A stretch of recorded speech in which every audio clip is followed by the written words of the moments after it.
basically I can put you guys wherever I want you in this universe. Yep. So we're gonna start on the planet Hoth. Ooh, chilly. Oh, I think that's the most underestimated planet in the whole franchise, but it's also part of the best of the Star Yes, Wars movies, Empire Strikes Back. I agree that I will say that I think that's probably my favorite Star Wars movie of all time.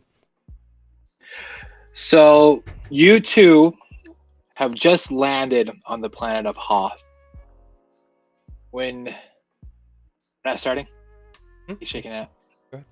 But okay, I see your hands go like this. Like okay, I don't know Oh, what's no. happening. Sorry, I was just moving stuff around.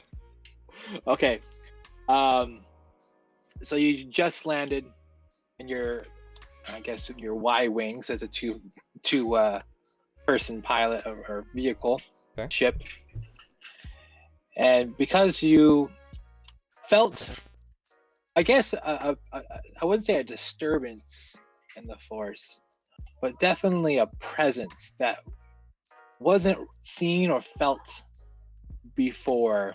Okay. And the Jedi Council has sent you to the planet Hoth to investigate.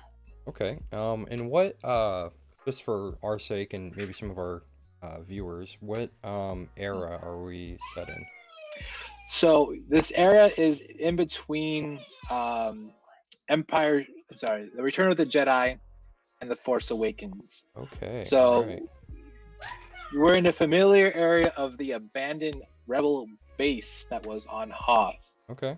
I like it. okay. and the Empire's presence is no longer there. Okay. So it's just an abandoned shell, much like the abandoned rebel base in the, I guess the Skywalker, Rise of Skywalker, no, Rise of Skywalker, the one before that. Hmm.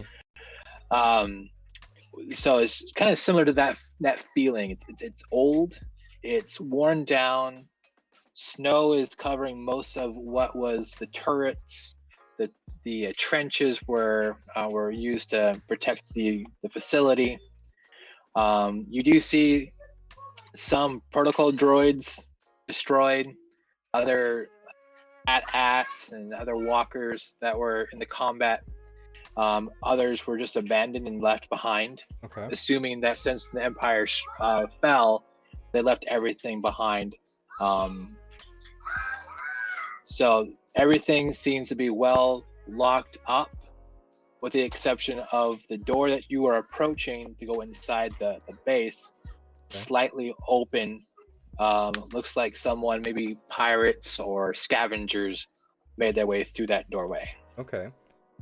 As we disembark the Y wing, I wrap my well, I should I forgot my prop. I wrap my cloak around myself and say, we should get out of this cold. Yeah, I really don't think that I want to crawl inside a tauntaun. I heard that was common practice back in the day, but not anymore. Yeah, I mean, if you think they smell bad on the outside, whew.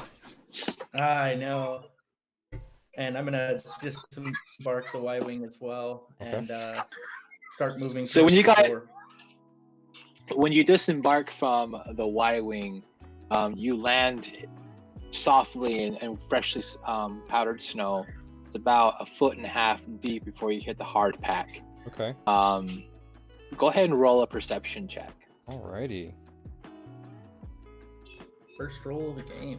Whew, let's get Yeah, going. get her done. Yes. Okay, now I have to double check my stats. All right, so perception is down here. That's based on your wisdom and your proficiency bonus. So I have a 21 total. I rolled a 16. 16. I rolled an 11 with a +7, so I'm gonna have an 18. Nice. So 21 and 18. So when you land in the snow, you felt on your foot, both of you, kind of like a cable going under the snow. Okay. And go ahead and do a, I don't want to say you almost slip on it, but I think you guys see it pretty well, so you kind of Okay. really know how to avoid that. But when you touch it with your foot, I don't know your character's name. I got Dom and Gilrand. who's the other? Gilran. Gilderan. So Gilderan, and you actually felt it. This tube is vibrating, and it's actually going into the direction in which the entrance is now. Okay. Okay. All right. I wonder what this And cable. does this cable is it like ribbed like a power conduit, or is it just a smooth pipe like it would have liquid flowing through it? Like a power conduit. Okay. Okay. I almost wonder if somebody hasn't already taken up residence here. Let us hope not. Gilrand, I believe you should lead the way, and you see me kind of, despite the cold, kind of push my cloak back and put my hand on the hilt of my sword. Yeah, just stay close because we don't want to get separated in the snow. And I start to walk towards the door, and I'm gonna pause right at the doorway before I enter it. Okay. Okay.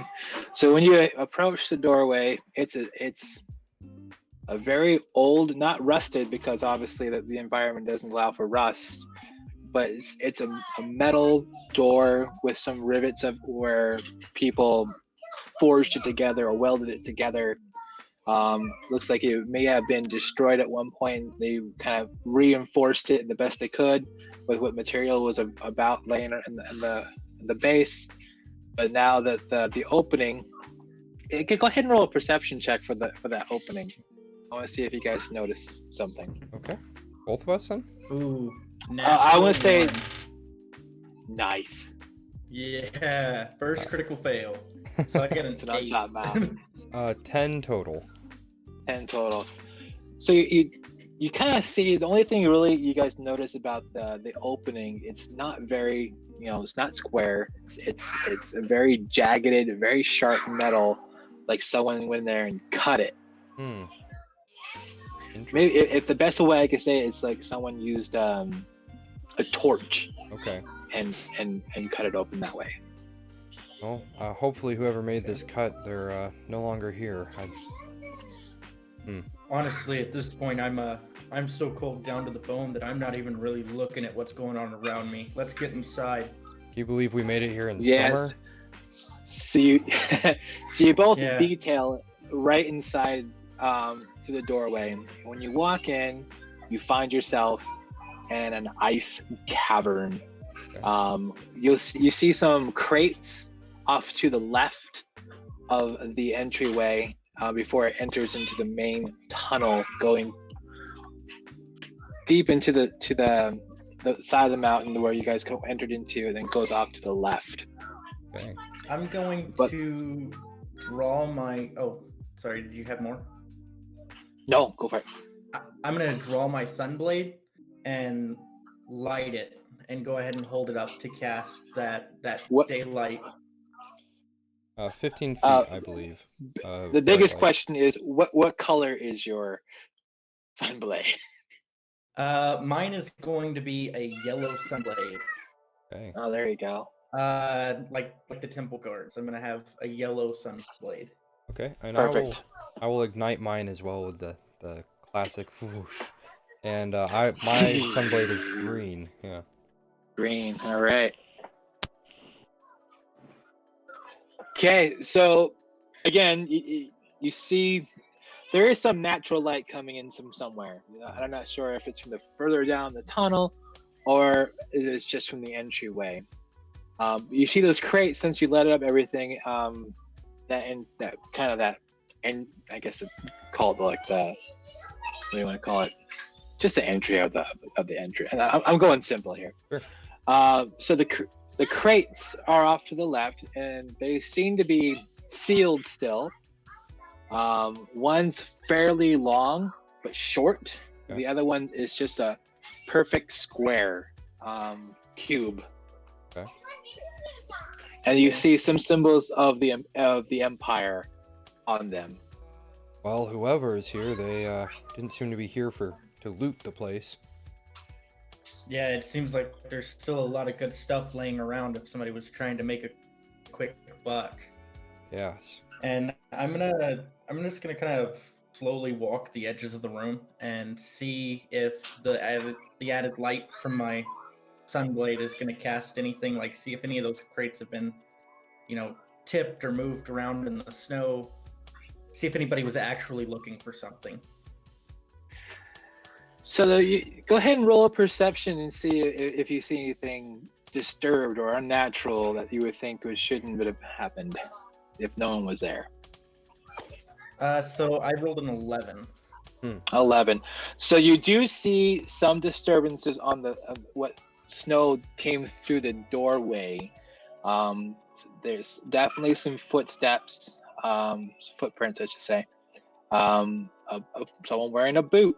It was kind of straightly obvious that it's a boot. But it is kind of going along the side of the wall that you're kind of investigating. It's on the further side from the crates. It's going towards the tunnel, going further in. And I'm gonna turn back and I'm gonna say, it looks like whoever's here bypassed these crates and headed down this tunnel. Should we investigate a little bit further, or Whatever it takes to not have to go back outside. Ugh. So what else did you say? You rolled an 11 on that perception? I rolled a 4 plus 7, so 11. Yeah. Okay. So while you were touching the wall, kind of going on, you feeling the cold from the ice of the ice cavern. As you were taking a deep breath from the cold, or at least the cold air that the cavern is producing, there was a slight odor of decay. Okay. So I'm actually going to sit down and I'm going to use one of my first level ranger spell slots to do primeval awareness as an action. And I'm gonna cross my legs on the floor. I'm gonna say, hold on. I'm gonna reach out and see if I can sense anything in this area. And as I do so, I focus my mind, reaching out into the darkness, and start to levitate just a couple of inches off the ground. And the small stones and snow around me start to levitate as well as I reach out looking for anything that might possibly be creating that odor. Yep, and I'll stand kind of guard a little bit further down the tunnel ahead of him, just in case anything comes up. So as you reach out with the force, trying to get an idea of what is happening further down that tunnel, you get a sense of death, of fear, and anger, and you feel it coming from more than one source. Okay. I feel a disturbance in the force here. Dark powers at work down this tunnel. Well, I feel that we should proceed with caution as to not let our minds be tempted. I suppose that's why the council sent us here to this frozen ball of rock. Yeah, it seems strange that this far out into the galaxy, the forces of darkness would be attempting to exert their will, but Indeed. Maybe this mission is a little bit more important than we thought it was to begin with. Indeed, perhaps it is. So what do you do? We continue forward, I believe. Continue forward down the tunnel. Okay. So as you walk down this corridor, this tunnel of frozen ice, it's a perfect arch all the way down with a flat floor. Every now and then you get a groove, like a dent in the ground, like there was a divot or something hit the ground, maybe laser beams or some sort of combat was there before. It is blatantly obvious. There was no need to actually dig deep to notice these things. The scars of war it's everywhere as you go further and further down the tunnel, making your way to the left. The scent of decay doesn't increase. It's still a very subtle scent, and you still feel those presence further down within. And as you get further and further down that corridor, you feel a sense of something else, maybe the sense of why you're here. Um, as you finish going down the corridor, you come into what looks to be the old control room. They have broken panels of where you would see maps or where people would do their strategic planning for combat. Control panels for communications. Some of them are intact with no power going to them. Go ahead and Real quick before we roll for anything. Yeah. How dark is it in this room? Would we be considered in the dark or dim light? Well, we have our blades out. You have your blades out, but there is some sort of lighting. I guess it's kind of like if you go into an ice cavern, you still have that blue aura of light. So there's some sort of light coming through somewhere, and it's reflecting off that ice. So it's dim light. Okay. Dim light. Okay. All right, good to know. Well, somebody kept the comm equipment here at least. I don't think these are usual looters. Yeah, those antennas at least go for a pretty credit on the black market. So absolutely, somebody may. I just hope that nobody's here using them, because that could spell a lot of danger for us. Absolutely, it's not hard to call in reinforcements a short hyperspace jump away. I got a 19 for perception. You got 19? Yep. So you're looking over the comm, what was left of the communications and what other panels are in there. Some of them do have some light buttons are lighting up, but when you try to press them to see if they do anything, nothing happens. Okay. It could be just that they have a really long battery life, or there is something drawing something from it. You really can't tell at this point. Okay. But all you know from what you see, it's not being used for its true purpose. Okay. If it's being used at all. But and you see that cable. Oh, sorry. My perception was 24, if that helps. Yeah, well, that cable you felt when you jumped out of the Y-wing, the vibrating electrical cable, it's actually running through this room. Oh. And from your perception, it's not connected to anything in this room. It's going right on through. And there's no wires going to it, so it's not feeding anything in this room. But it's definitely going further into where you're investigating. And in this circular, I would say kind of like an oval-shaped room, there's the entryway that you guys came in, and then the far end of this oval is where the cable is going, leads to another kind of a darker tunnel. Definitely not dim light. It does get darker as you further in. Okay. Well, Gilrand, I think we have two options at this juncture. This cable seems to be coming in from outside, and maybe we should follow it. But perhaps, I kind of look at my lightsaber, and maybe we just cut it and see who comes to investigate. I feel that the cable's the lodestone, that we should probably follow this path through the darkness. If you think it best, you are the reigning knight. So if you think it best, I will follow you into the darkness, or cut this and see what the darkness may bring. Well, I do see your point, and thank you for counseling me. I do get a little bit more hot-headed than the council would like, so perhaps we proceed. We can always cut it again later. It's hard to put it back together after we sever it. As long as the cable remains at our feet, it remains within the striking distance of my blade. Indeed. Okay, well, in the middle of your conversation, suddenly you hear the sound of machines, like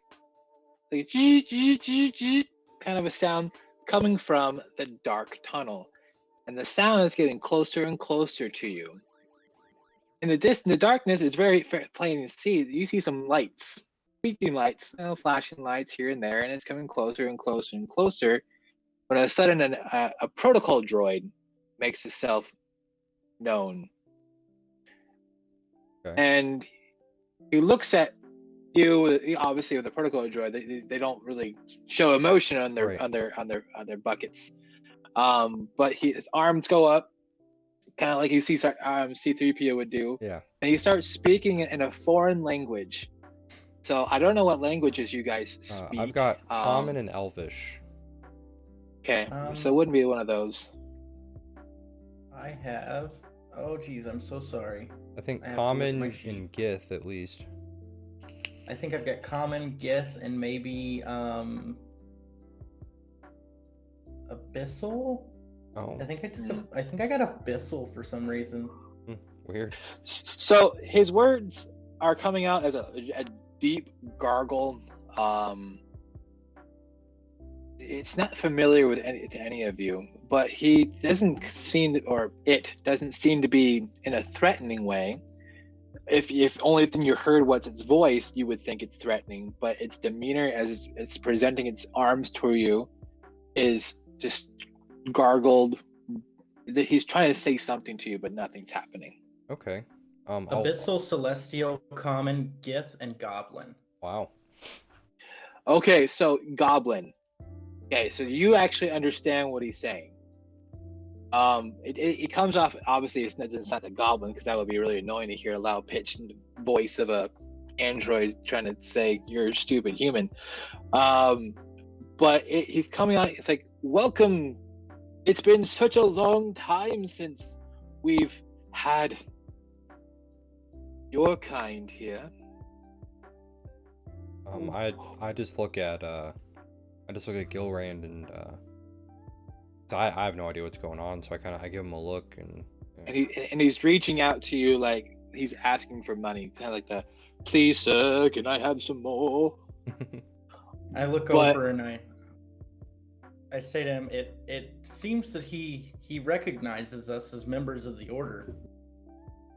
What makes you say that? And he gargles up and he says, the swords! I've seen these swords before. Recently. I thought there was only one. He seems to recognize our sabers. But he says that it was a lone traveler. Jedi don't travel on their own.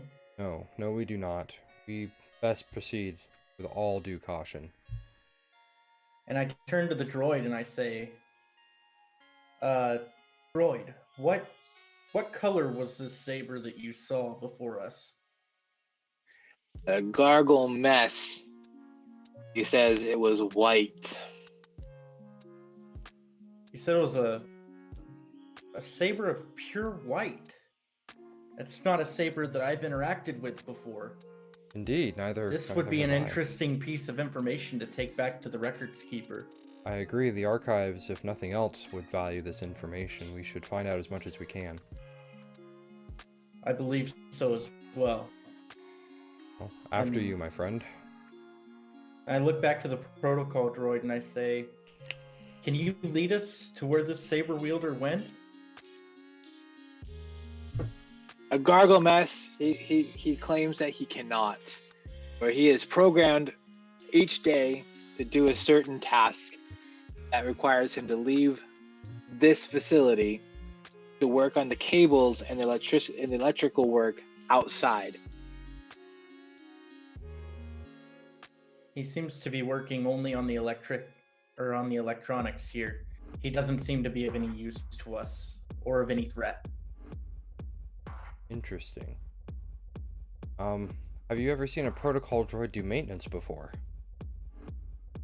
I have not. This is troubling. Indeed. I don't know how we should proceed from here. There are many things amiss, to be sure. I believe that our best option will be simply to be on our guard as we proceed. But as the protocol droid made his way out towards the exit where you guys came into this room, another gargle mess towards, I'm gonna get your name wrong again. Yeah. Gilrand, I should write that down. Gilrand, he says, don't trust the corners. I'm no interest of what's down there. But you, organics, have reason to fear. And I kind of want to give Gilrand another look, kind of meet his eyes, and he seems to believe that we're in danger whenever we pass through the corners down this hallway because we're organics. Which is not a slur that I like to hear from a protocol droid. Yes, perhaps he has a few circuits in need of rearranging. I look at my sword again and look back over to Gilrand, kind of almost questioningly, like, please.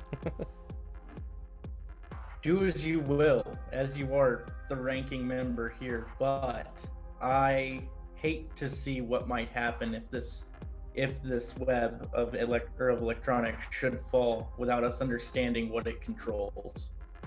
And just to clarify, I was referencing the droid and not the cable. Just wondering. Yeah, and that's the statement I was saying. Is Okay. Since his purpose is to maintain the electronics, maybe cutting down that droid is a bad idea. Yeah. But I see what you mean. once again, it might be interesting. For now, let us proceed. We can always clean up this bucket of circuits on our way out. Yes, I believe that yet again, you were right. So this protocol droid turns away and makes his way out the room. Okay. Now you're left in the archway leading into the dark tunnel where the cable leads. Okay. Yeah, I'll take. Oh, perfect. I have a prop. I'll take my lightsaber in kind of a wary guard stance, and continue looking around as we proceed down the tunnel. I'm gonna actually stow my lightsaber while keeping it in my hand. I'm gonna reduce it down to the hilt and hold it, and I'm gonna move about 16 feet in front, so that I'm obscured in pure darkness. Yeah, and my dark vision allows me to see in darkness, and any creature that relies on dark vision to see me, I'm invisible to. Yep, and I'll stay behind and give him enough distance, making sure that the radius of the light from my blade doesn't inadvertently highlight my companion. But seeing as how I'm a human, I can't see without a light, so. All right, so you go into your stealth. Do you do a stealth check for that to kind of hide in darkness? I mean, it wouldn't hurt to get it now. As far as I can tell, it's an inherent ability. Okay. So it's Umbral Sight. It's Sanasar's Guide, page 42. You gain dark vision out to a range of 60 feet. While in darkness, you are invisible to any creature that relies on dark vision to see you in that darkness. Cool. Okay, perfect. So your buddy lowers his lightsaber's blade and just kind of goes into the darkness. But since you have such a connection with your companion, you know he's where he's at and what he intends to do if danger approaches. Okay, sounds good to me. And I'll continue behind him at a cautious pace. Yeah. Okay. So you make your way a good 15-20 minutes into this straight tunnel. And as you go down this tunnel, if you continue following the cable, you do see some alcoves where storage items were, and there's more crates. You do find bodies that have been there forever. But now you're getting to the point that the scent of decay is getting stronger and stronger. At the point that it's no longer just a subtle, it's getting as though you're getting close to its source. Okay. Yeah, relying on my years of training and discipline, I'll do my best to put the scent to the back of my mind and try not to let it bother me. Okay. And I continue on kind of close to the left-hand wall and making sure that I've got that connection with the Force out to my partner, that I still know where he is. Yep. I'll stay right in the middle. It doesn't take long for you guys to find the source of the decay.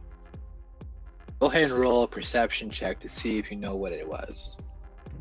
I would say a nature check, but I don't know. That's dragons. 16? 14. 14. So the creature that's on the ground is a large, furry, what looks like a yeti. And this, you said a 14, and that was the Yes. highest roll. 16. I did get a 16. 16. All right. So, with years of experience and knowing how lightsabers work, obviously you guys were Padawans before you became Jedi and became knights. You're right. Yeah, right. You know the signs of a wound done by a lightsaber.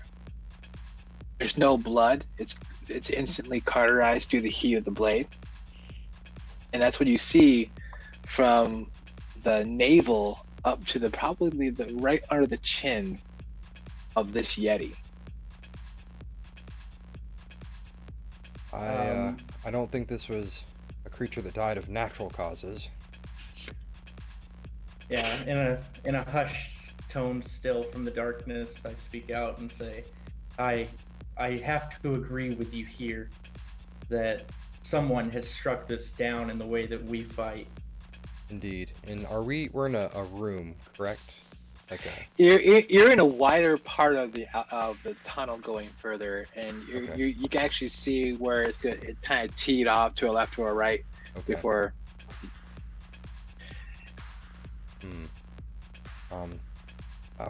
Which way do you think we should proceed? I guess I'll kind of look around for signs of traffic or tracks. Well, as you were looking for tracks, you've sensed something. Because you kind of perceive it coming to you. You hear a low gurgle growl, then another one. Coming from both sides of the T at the end of the hall. The T, the fork in the road, I should say. From the darkness, I once again whisper out, "Ready your blade." And I kind of roll my eyes, hoping he can't see me. Like, ugh. And then I'll back up the tunnel another, maybe go 20 feet back, just giving him. As you turn. And you kind of prepped your blade because you never put it away. You kind of turned, and your aura of light casts further down the tunnel where you can see two hunched over other yetis coming to you slowly, kind of like they look like apes as they're crawling to you. They're snarling and they are mad. All right. I guess this. And you also sense fear. Fear. Okay. All right. Well, let us do this then. What is your? Hold on 1 second. What's your AC? I believe I have a 15. Let me just double check this PDF here. Yep, 15 armor class. Okay. Cool. And I'm gonna have an initiative of 26. Wow. Ooh, dang. That's nothing to shake a stick at. 11. And that's a natural 22. Wow. What? You just got really... I want to go first. Yeah, I know. Let me get my pad of paper real quick. Yeah, sure. Write this stuff down. Pen. And have they already seen us? They have. They've seen him. Okay. They haven't seen you because you haven't revealed yourself. They haven't seen me. Okay. Nope. And they are relying on dark vision? They are. Cool. So you got a 11 and you got a 26. Oy.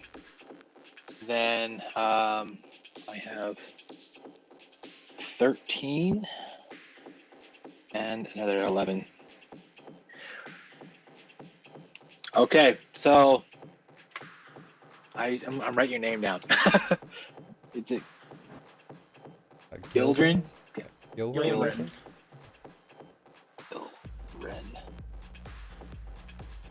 All right, Gildren, you're first. What are you?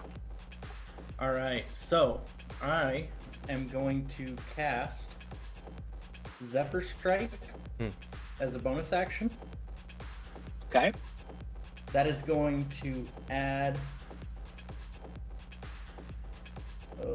So that's going to add an additional 10 or 30 feet to my movement and 1d8 force damage on my first attack with advantage. Oh man. So I rush forward from the darkness, still concealed by the shadows, and attack the closest one to me off the left side. So they are side by. Yeah, they are side by side. So you're the one on the left. Okay. Okay. And so I'm gonna swing out with my lightsaber, and that is a concentration spell. So, all right, an attempt to hit it. All right, roll away. All right. So D&D Beyond is not fun to manage. Okay, so I don't use it. I got my books. Yep. Yeah, I know. So it's a 21 to hit. Wow. You hit. I hope so. Okay. Be in trouble otherwise. So I'm gonna do 8 radiant damage plus 5 force damage. Nice. So as you hit, you nailed you grazed it enough that you're like, oh, that's one of those things. Those blades that hurt my friend, and that force damage kind of pushed him against the wall. So he, boom, and now he's really angry. He's going to you. That would be now his turn to retaliate against you. I'm gonna action surge as well. Oh, go for it. I'm gonna action surge and swing again. Nice. So he hits the wall and he goes into attack, and you go for another strike. So I'd say if you're first in initiative, you get that the Gloomstalker benefit, don't you, as well? Oh yeah, I do actually. So I don't need to use that action surge. Sorry, because I get the Gloomstalker. I get an additional attack. If my action is attack, I get a second one. So that's gonna be 18 to hit. Nice. Yeah, you hit. Okay. And then that's gonna be 6 plus 7. So 6 plus 7, 6 force, 6 or 7 radiant. And then I'm gonna use my 2-weapon fighting because I used my bonus action. You did use your bonus action. I already used my bonus action. Now, for Zephyr Strike, does that say that you only get 1 attack as part of casting it? Because it's a bonus action, right? And as a 10th level... It's a bonus action to cast, and then on an attack, while I have it active, I can add advantage, and I can add 1d8 of force damage. Okay, so I believe you get 2 attacks, actually, as a 10th level, because you have 5 levels in Ranger or Fighter, correct?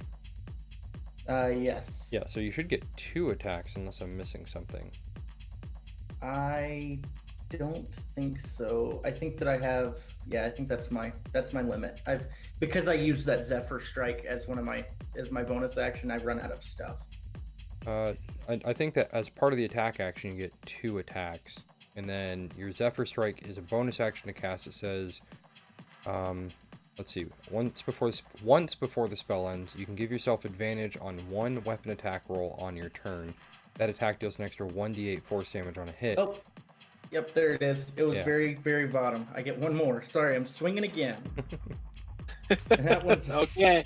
Sorry, that one's a 17 plus 6. So I wouldn't even add the plus. Just go ahead. All right. Roll your damage. Roll my damage. A 3 and an 8. Nice. So 11 more damage. Okay. God, this build is broken. You're just a blending machine. You're just... Oh, I know. Managing this many attacks is interesting. And then just to clarify, you do only get that extra 1d8 once for one of your attacks. So we might have to retcon some of that damage there. I did 3 for the first one. I thought. Okay. Okay. I should have 2. I should have the Sunblade's additional damage. Mm-hmm. So an extra 1d8. Oh, they're not undead. I'm so Yeah. sorry. Yeah, we're gonna have to retcon. I'm so sorry. I missed that undead line. For simplicity's sake, I'm gonna take off 7 damage points. Call it good. Cool. Okay.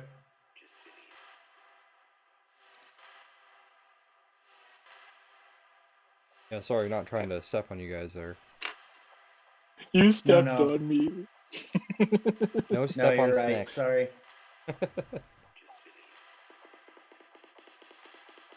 All right. So now the Yeti is finally gonna see if he can do anything to you, because you threw him to a wall twice and you poked him twice with a hot poker. What's your armor class, 15. Gilvin? 15. All right. So he goes in for the attack, but he's just too, I guess, frustrated and the pain you put him through, pushing him against the wall. His attack was didn't happen. He just hit the ground next to your feet and try to intimidate you with whatever he had going on. But he misses you. Nice.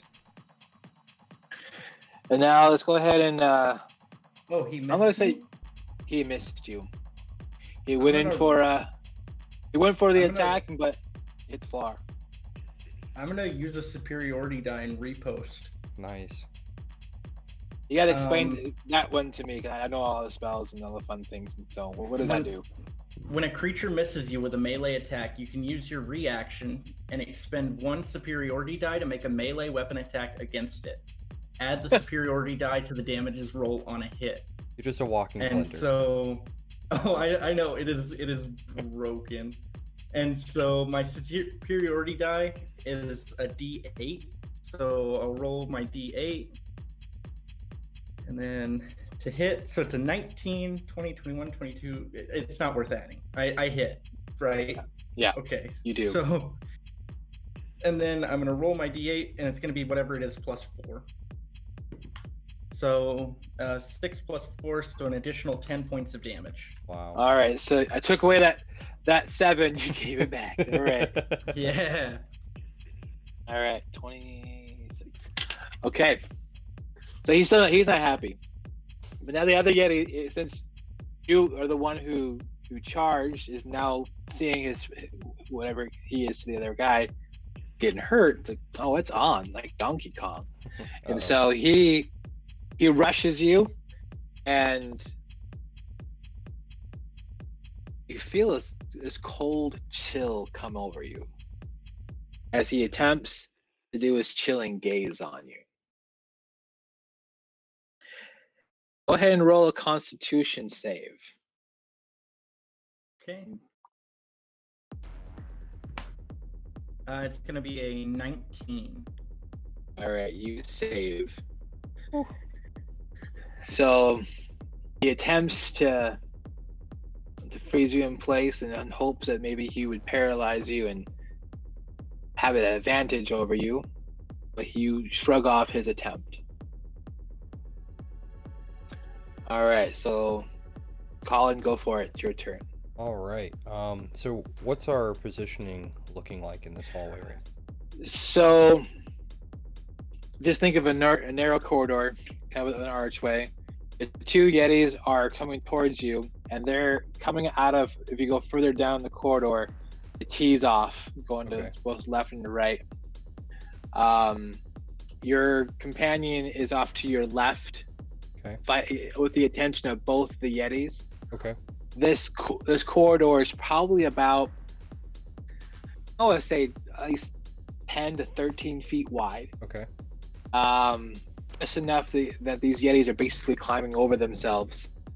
If you can imagine, like the Hunger Games, the very last one, when all those creatures are chasing them into the sewers. Yeah. That kind of that dense, tight corridors with reaching Yeti hands instead. Oh man. Okay. And down below at their feet is their dead companion. Okay.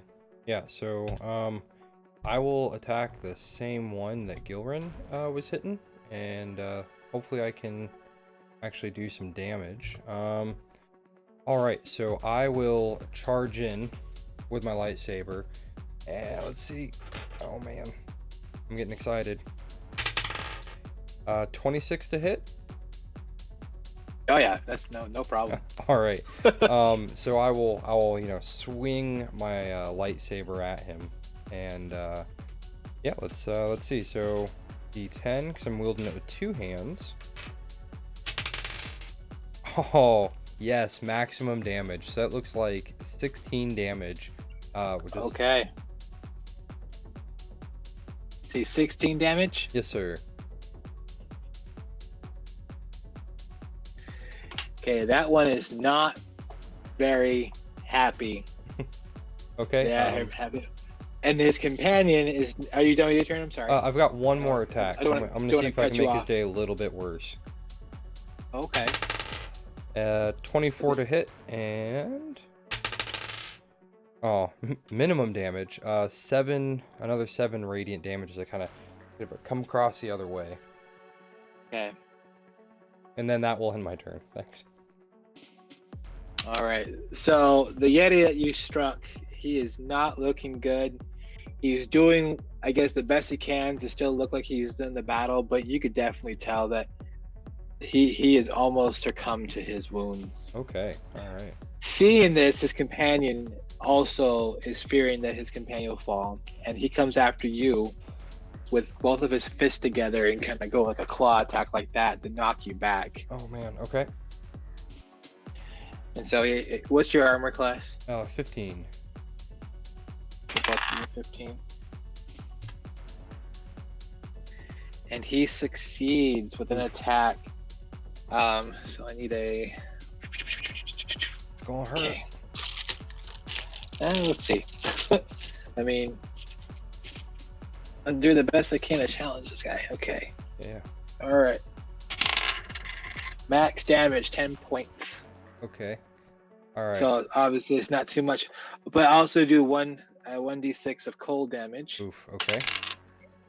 With additional 5, so 15 points damage. 15 points of damage. All right. I am. So when he hit you with his fist and you hit it because of his claw, you just felt this cold rush hit your chest. That's the sharp pain from being hit. Oh man. And then the kind of like a chill, like you're touching something like cold metal. Yeah. You feel in your chest, and you were able to shrug it off, but just enough that you notice and like, oh my gosh, what was that?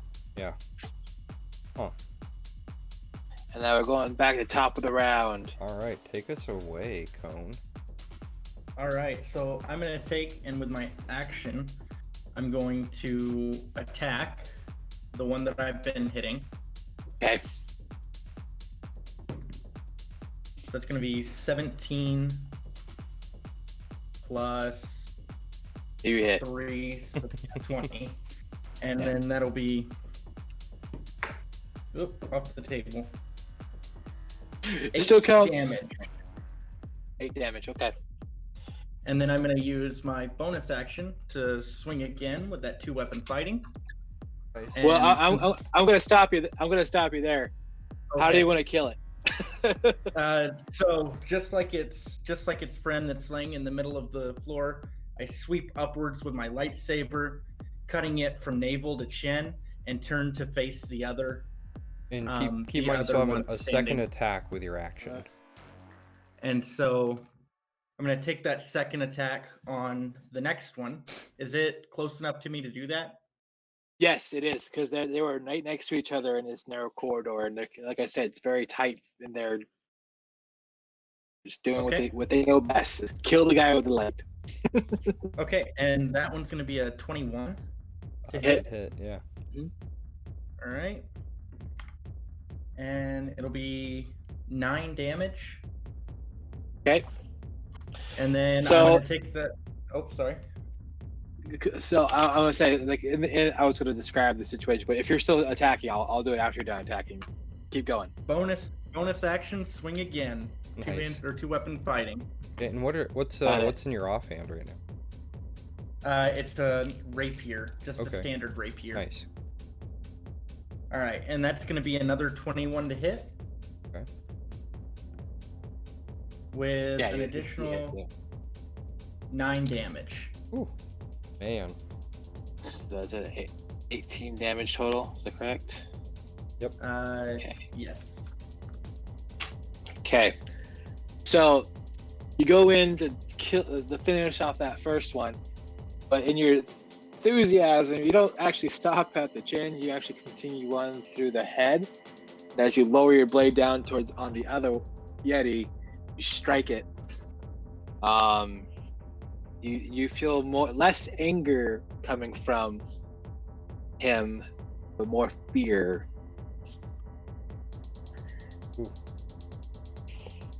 So now it's the Yeti's turn, who is now etching backwards, being very cautious of what he sees. Okay. Not feeling that he sees two of his companions dying at the same manner. The creature, you feel more fear you sense the fear in him and the confliction in, do I continue or do I go? Okay.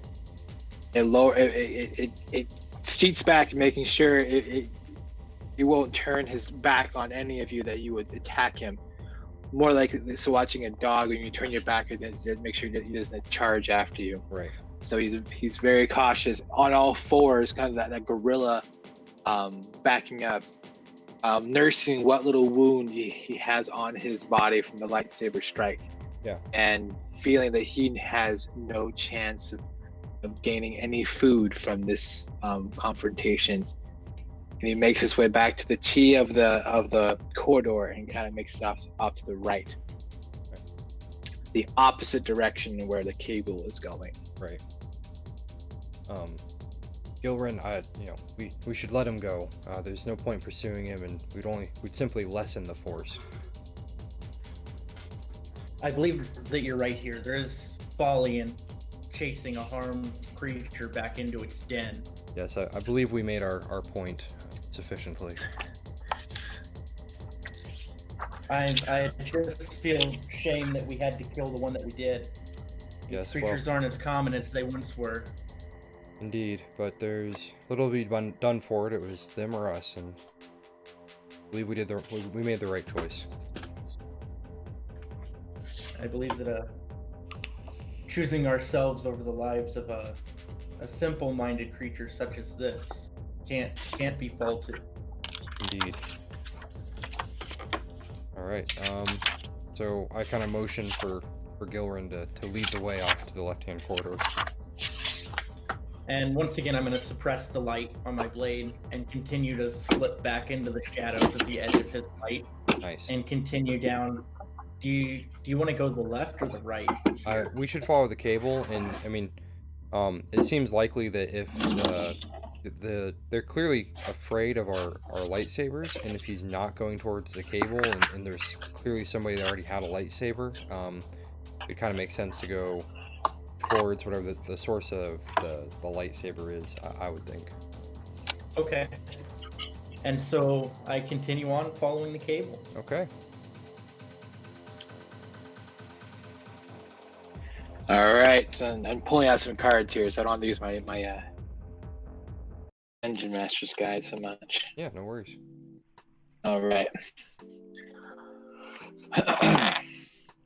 So you continue on, and as you make the corner going to the opposite direction of the Yeti, you see the blood coming off streaking on the ice and the wetness from the injured Yeti, hiding back into the shadows. You still hear it growling as you make that corner. You got a sense that you were still too close to it, and it felt that danger, and it reacted to it. Right. But the growling sound made its way further from you. Okay.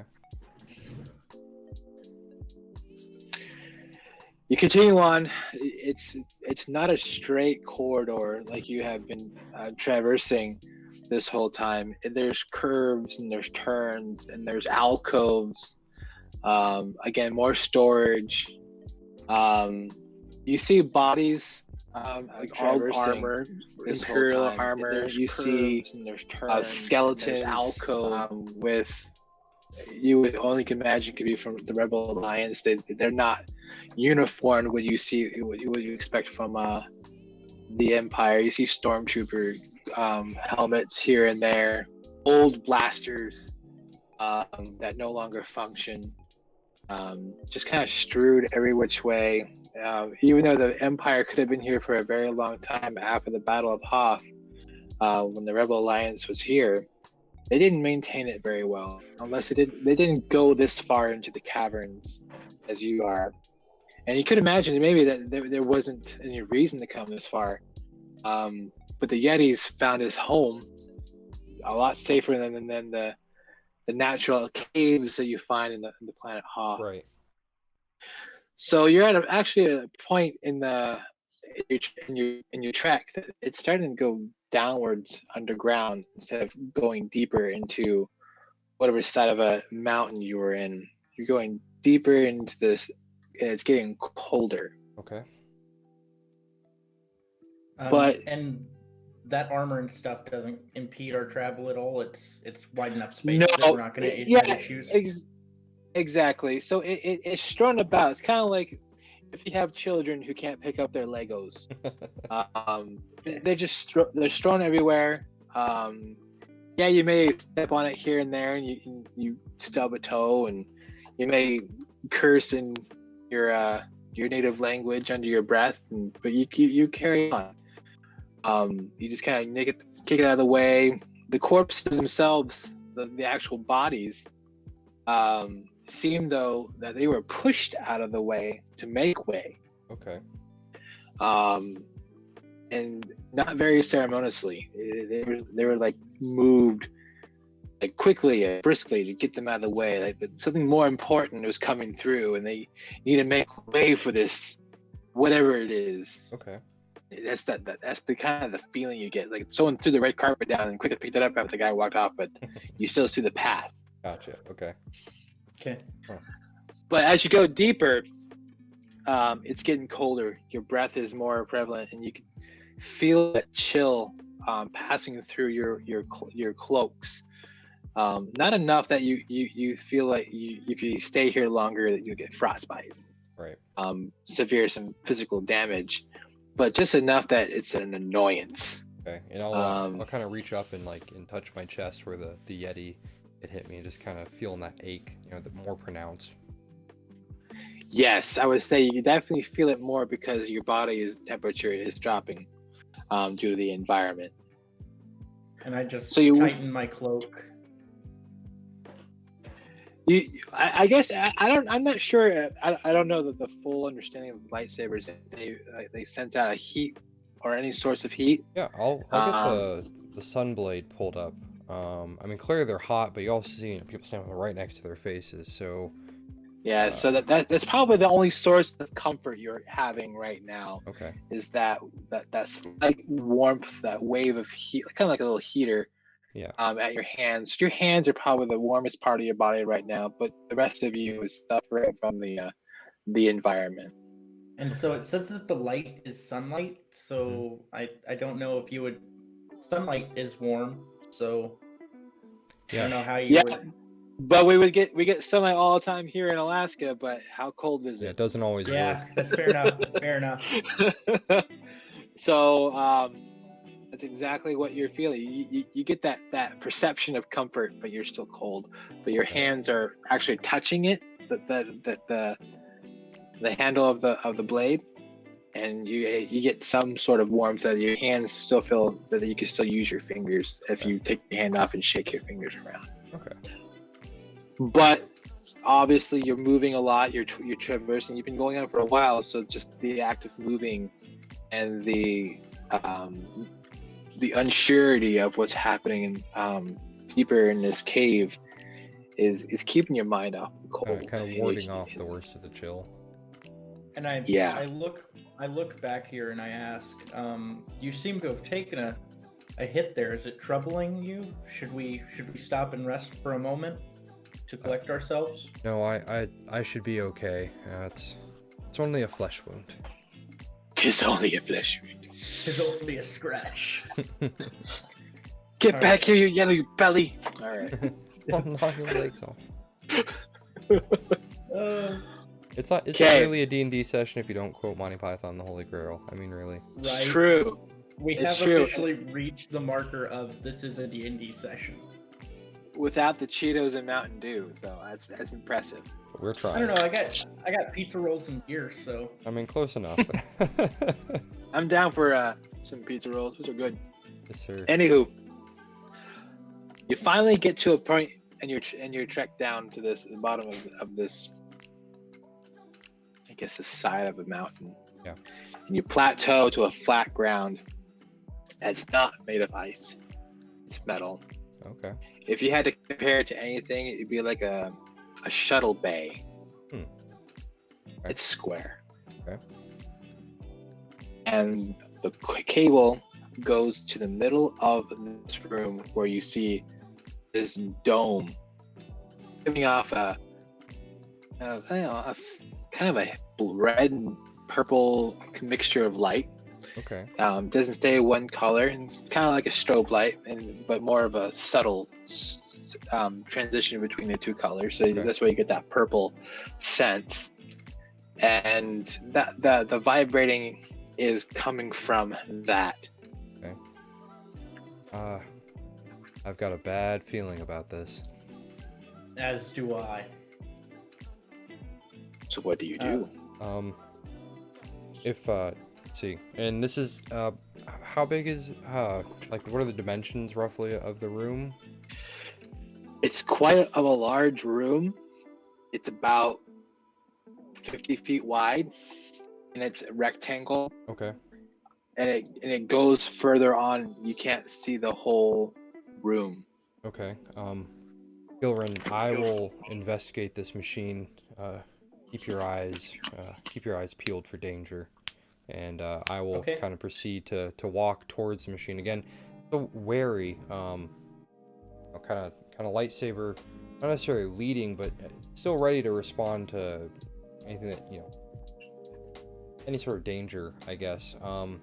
You said it kind of has like a force field around it, or a field of some kind? No. Oh, okay. The machine itself is kind of changing colors. Okay. Okay, and real quick, how long has it been since our fight started? Has it been over a minute at this point? From the Yetis? Oh yes, it's been Okay. several minutes. Yeah. Okay, then so Go ahead. I'd like to follow behind pretty close to him and ready my exchanging action. So basically, I can take a creature within 5 feet and move them 5 feet if they're willing within any direction, replacing them Okay. in their place. Nice. Oh, okay. So basically, I'm gonna set up myself to switch with him and step in. Okay. Cool. Yeah. Thank you. I've got a lot less hit points than you. So. Yeah. All right. Perfect. I'll That'd kind be of. kind of cool to see the actual seed. Like all of a sudden, I want to get you. Oh no, I was expecting you. Yeah. Yeah. I mean- Bait and switch is the name. Yeah. All right. So I will. Switch. I'll kind of take Cool. my lightsaber from a guard position and kind of lower it a little bit and reach my left hand out, kind of probing, sort of seeing if I can sense anything. And then do I see any like switches, knobs, dials, buttons? There's no switches or buttons that you could see, but how it looks, it's in a circular shape, Mhm. and it has kind of like a mantle it's sitting on, and it's a dome. Okay. The dome itself is smooth. Okay. Whatever's lighting up is within that dome, Oh. Okay. All right. and you really can't see the thickness of the whatever the dome is made of. Mhm. It's not glass. It's not anything that jumps out at you knowing what that is. Yeah. But whatever is inside of it is what it's glowing, and when you touch the surface of the dome, the vibration, there is some warmth from it. Okay. You would assume it maybe because of the machinery. It's not hot. It's like that feeling you leave your laptop on your lap for too long. That's the sensation you get in your hands when you touch that Okay. dome. It's warm. Like a warm machinery, and I kind of start feeling my hands around, see if they're feel for seams. I guess see if there's like a break in the machine, like in the paneling. Kind of when they put things together. Yeah. From what you can tell, the mantle itself is a solid cast. Okay. There's no seams on it, and it seems like though it was welded to the floor. Okay. Whoever did the welding job it did exceptional well. Okay. And it's just a smooth transition, but you could definitely tell there is a transition. Okay. The dome itself, the appearance has been set inside this mantle, so it's a shallow mantle, probably kind of like a pool, I would say, but this dome is sitting on it. Okay, like not kind of allowing cradled anything else. within it. Yeah. Okay. That's what I'm seeing in my head. Mm. Yeah, it's cradled. Gilren, I'm not sure what to make of this. Have you seen its like at any point? I haven't in all my travels seen anything of this sort. It's odd that it would be somewhere so sequestered from the rest of the world and protected by such fearsome guardians. Indeed. Even if their intent wasn't to protect it in the first place. Yeah, and it would have taken a great deal of effort to get this here, even with droids or hover carts. So, I suspect... In the distance, ooh, yeah, all of a sudden, you hear the door shutting. I'll look over to Gilren. This is the far end. You guys can't see where it's too dark. Okay. Should we proceed? Yes, or should this be our concern? I don't know. I think what you said before still So, stands. Gilvern, can you still kind of sense what's out there? Like if there's something there? Or... I have 1 hour of that. Once I use it, I have an hour. Okay. Yeah, I'm gonna see if it's still. So you guys been walking for a while. I'm gonna roll a percentage die. I'm gonna give like a 25% chance it's still going. Okay. Okay. How I like doing percentages, I'll let you choose high, which is 75. Oh, I'm so 100. sorry. No. It's gone. It was only 1 minute. It was only 1 minute per level of spell slot. It's 1 mile. I couldn't remember if it was small. Oh, it's 1 mile? Yeah, small area or small duration. As you recall, you felt you felt the Yetis, the fear, the anger they had. Now you have a face to your feelings, but there was something more deeper within this, further out, probably right at the edge of your senses. Did you have a feeling that this was something that you sensed, but now that you don't have that sensation, it leaves you troubled? I feel like there's a hole from the sensations that I've had around us up to this point. Something has dissipated. I see. Well, I don't think that this contraption will give us any further insight here. Perhaps it is best if we move on. Explore deeper into this fortress. I agree. I would like to see what the source of that noise was. It sounded like a blast door to me, but we'll see. So you guys continue further into the room, passing the dome? Yes. Yes. Okay. So as you continue on with the glow, you only have one of your blades out, correct? Right. That's still the strategy we're going with? Yes, sir. About a few moments going down this room, you finally get to the other end. And then, yes, you were right in your assumption. It was a blast door. Okay. But standing in front of the blast door, you see two humanoid subjects, people, standing in front of this door, wearing nothing but a cloak, a pair of trousers, boots. They're bald. no facial hair. They have some painting on their faces, very ritual paintings. Um, as though it kind of the sense that it's some sort of cult.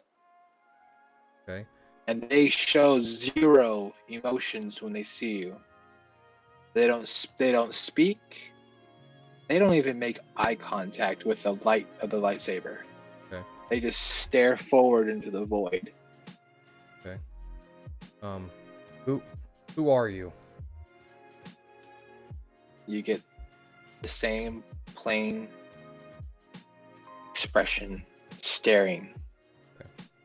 And I'm As- going to cast Detect Thoughts as my Gither's Eye Nice. psionics racial trait and focus my mind. I reach out into the Force and try to probe the minds of the tallest of the two creatures. The tallest of the two.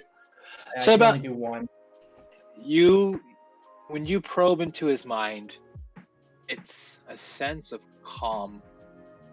And the only thought you register is one must be protected. And I speak out and say, who is this one? He looks at you calmly. He says, the one is balance. And do I detect any change in his emotions whenever he says this? No, not really. He's very calm, very focused. And it's just to protect the one. Will you let us pass? Can we see the one? He doesn't look at you. He goes back to his straight gaze and does not respond. Okay. And do we see any sort of And- like a control panel or anything here that we might be able to like open the door from this side? Actually, yeah. So you can actually see on the far right of the blaster door, the control panel.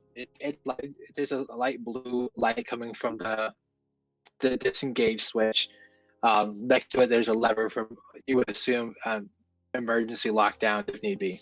Okay. It has that yellow and black lines around it. Kind of gives you the impression of caution.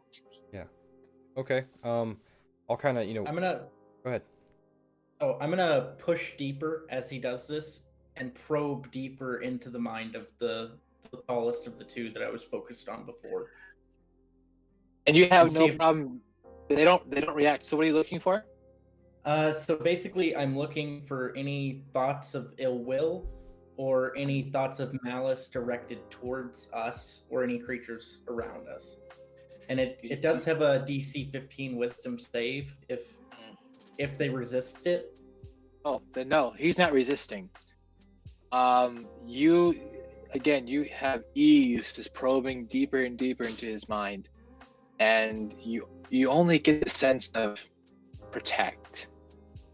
I must protect the one. Oh, this kind of single-minded determination to that goal. Yes, Okay. and so you get is there like a I wish I had my skills in front of me. Hold on. If it Yeah, fails the wisdom save, you gain insight into its reasoning, if any, its emotional state, and something that looms large in its mind, such as something it worries over, loves, or hates. It worries, obviously, for the one. It wants to protect it, but again, it's not resisting. But you still like all these feelings that he has is towards the one. He wants to protect it. He needs to protect it. So you can roll an insight check and see if the one, if you want to. Okay. Don't have. Oh, natural 20. Nice. I Nice. don't have any bonuses. So you get the distinct impression that if you push, that you're going to harm or even express doing harm to the one he calls balance, he will strike. You don't know how he will strike. Just that he will. I mean, I don't know this, but I like listening. I recoil my thoughts and turn to my partner and say, the one that he speaks of, he seems determined to defend with his life. If we probe them too much further, I feel that we might have a fight on our hands with one that we don't want to fight. The I believe these may be the bearers of the white sabers that we were told of before. I see. Is there any evidence to indicate that they do in fact have sort of lightsabers or weapons on their persons? There are weapons on their persons. They are not lightsabers, but go ahead and roll a perception to see if you, or I get not perception. You can see it. I would say like Anna to know what it is. Is that a good way to determine if you know what it is? Arcana? Yeah, if it's sort of a magical item, I would say yes. Let's see. Maybe intelligence. To Or intelligence. maybe history, Yeah, if because you have an understanding of the weapons used in the universe. Yeah, let's go with that. Let's go with history. Okay, so for history, I got a, let's see, 12, 15. You know what these are. They're swords, but there's enough room for the front blade of the sword to the very tip, from the handle to the tip, where a laser can actually form.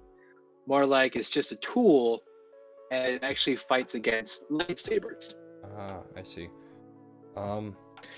If I had to give you a description in I guess the Force Awakens, the one after the Force Awakens, when Rey and Kylo are fighting the red the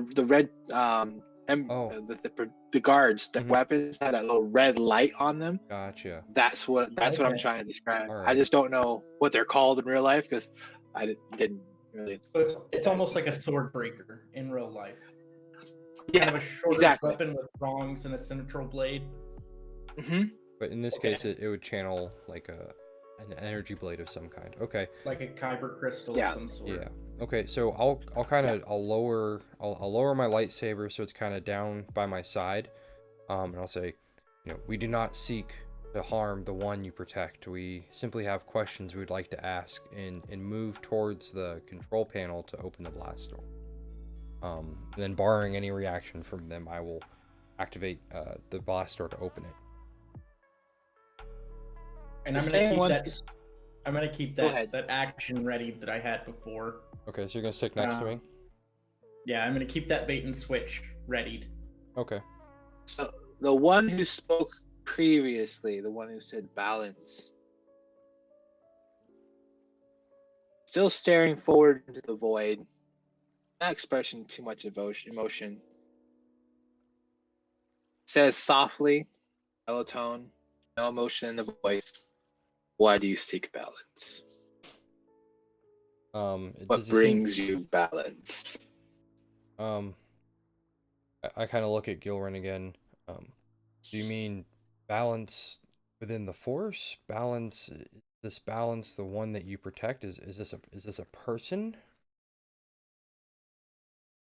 And I'm just gonna say balance. I've got pretty good balance. I haven't fallen down in a long time. Balance from within. Do you have balance? I kind of look at Gilren. Yes, I feel balance. Or what? How do you? I'll simply say yes with confidence. And I'm gonna respond. If you speak of balance within the Force, I hone my mind daily to seek the ebbs and flows of the universe around me and find the central point on which I exist. As you say that, their heads jerk towards each other, towards the middle of the room between them. But their heads are kind of like tilted back like this, like they're listening to something that's behind them. Okay. But you can't see anything. But they both at the same time, they actually first time since you've seen these two individuals, you see the expression of agreeance. And they shake their heads and one closer to the control panel turns calmly away and towards and presses the button, and the doors open. Okay. I guess I'll walk between them and And So- I'm gonna bow slightly and say thank you, sages. So as the door begins to open, you can hear like the old gears. It's not like an instant. Yeah. It's a very slow, very crickety. At some point you see the light that they press. They open the door, kind of dim down like a power is being pulled, and then it Okay. comes back, and there's definitely some struggle keeping that door from just turning off and staying in its position where it went off. Okay. But the door did open enough for all of you to enter without ducking down. Okay. And the two individuals begin to walk into this circular room where there is some light, but the majority of the light is focused in the middle of the room. Okay. The two individuals make their way around the circular room in opposite directions. In the middle of the room, in the middle of the light, you see an individual facing away from you in a cloak, sitting cross-legged. You would imagine cross-legged on the ground. Okay. Who are you? No answer. Just kind of you feel like anger, joy, pain, pleasure, power, humility. I say we're representatives of the Jedi Council and sent to seek a disturbance that was felt in the Force here on this planet, and our senses have led us to you. And you get that distinct impression this is the individual the council sent you to investigate. Okay. As you finish speaking, a voice echoes through the entire room. You're Jedi? Yes. Yes. Jedi. I never understand Jedi. Always seeking balance in the Force, but never seeking balance within oneself. Gripping onto one side of the coin without indulging both sides. Basking in the light without taking refuge in the shadows. And I respond, while the shadows may be tempting, the shadows are also an indemnable void that one's mind might fall to. That is because you don't have balance. You seek what you cannot obtain, clinging onto one side of the Force. In order to find true balance, you must embrace both the light and the dark. I'll give another one of those looks, kind of Gilrin. This is not the way of our order. We're taught to Your seek the light order side. is skewed. Okay. We didn't come here to fight you. Please, lighten us. See that as being necessary. Knowledge is the true balance of the universe. The individual stands, and when he stands, he is a bulky individual, muscular, about 6'5" tall. He's huge. He's still facing the opposite direction than you, but his cloak falls off of him as he stands, and you see a humanoid, pointy ears, bald as well.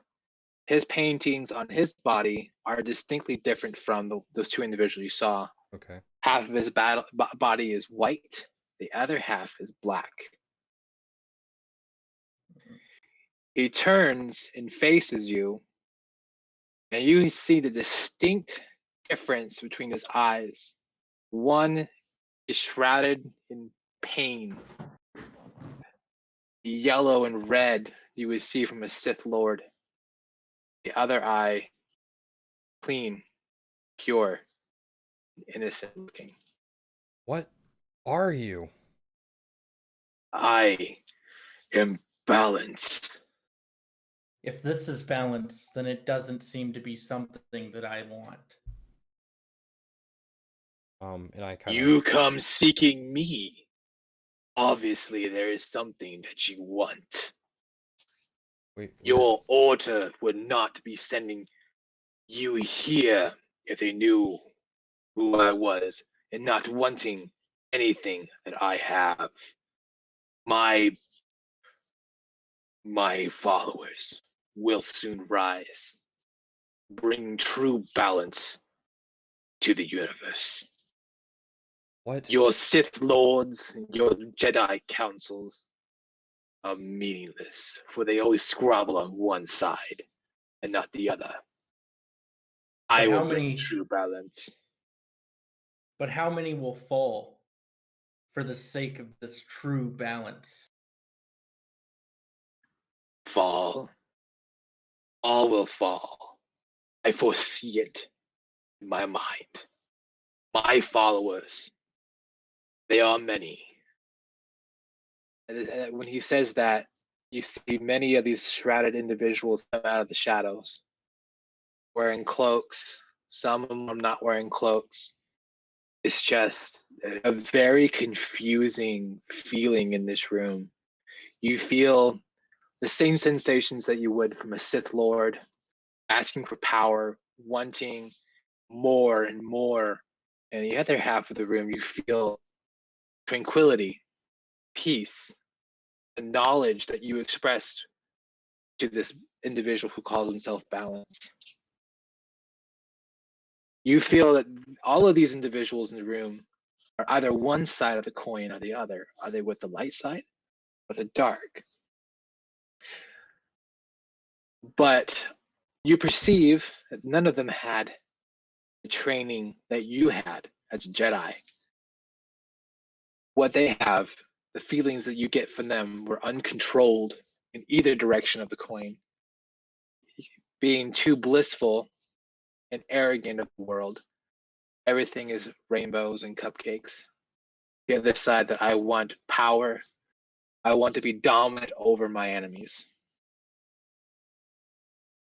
It's just a mix of that emotion, but you feel all that in the one individual in the middle who has both conflicting What? or What coinciding. What does that machine in the cavern do?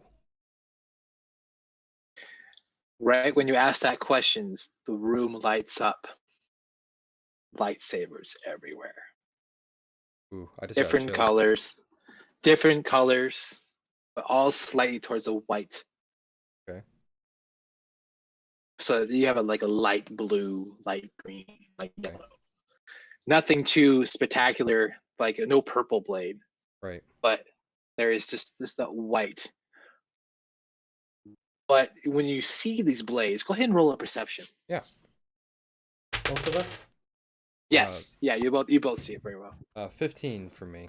Okay, 12. 12. You give a sense, looking at the blades compared to your blade, there is some sort of synthetic. Blades aren't they're not like Like pure not straight properly blades like tuned, yours. Not as bad as Kylo Ren's, with his all shaky everywhere, but you could definitely tell it's not pure crystals that they're using. Okay. And then it dawns on you, that dome you see the light coming from is where they're keeping their synthetic crystals. It's where they're making them.